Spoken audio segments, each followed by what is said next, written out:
Good morning, everybody. This is a short lecture that I'm recording, and it's for our meeting in class on the evening of the 23rd of January. I'm actually recording it the next morning because we met via Zoom and the recording failed. So I am re-recording the information that I wanted to provide for you. So please accept this in lieu of our very short lecture from the 23rd of January. So the first thing I wanted to talk about is the grades on the discussion board. This morning I sat down and I graded the first discussion board, which was comprised of 3 components, each equally weighted.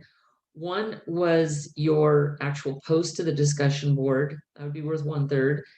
The other is responding to 2 of your classmates' posts. So that was worth another 1/3.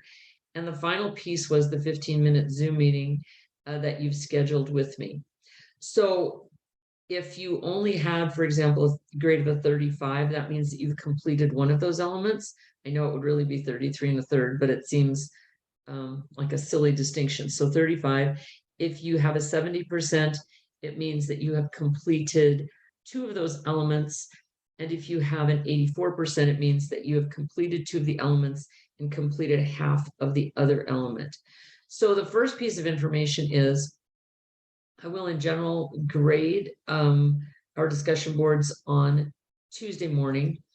And if you have anything to add after that, I will still change your grade, but you'll have to alert me to it because I'm not going to be looking for it. So if, for example, your grade was a 70 and you realized that you had not answered your classmates' posts, just answer your classmates' posts and then send me a short email telling me so, and I'll change your grade. But I won't change it unless you alert me to that. Okay, the other piece of information from our class meeting last night, I talked to the people who attended and it was well attended. I had about 6 or 7 students on real time. And I just asked them specifically what problems or questions they had about the class. And everybody seemed to be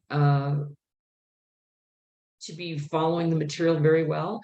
One important question was a student asked if what they wrote their introduction on was going to be the topic that they were going to be writing on for the rest of the semester. And the answer to that is yes. Now, if you have a major blow up and you change your mind somewhere in the middle, I'm willing to entertain changing your topic, but it would be easier if we just continue with the first topic that you write about.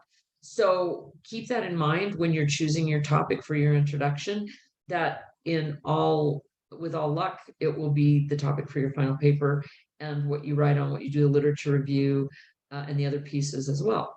So that may help you, that may influence you to choose whatever topic you're going to choose to write about for your introduction. And finally, don't hesitate to get a hold of me when I can be helpful to you, or if you have any questions at all. I really like getting texts, 307-272-1833. I also really like Zooming, and I also really like emails. So get a hold of me anytime, and I will be available to you, and I'll look forward to talking to you soon. Have a great week.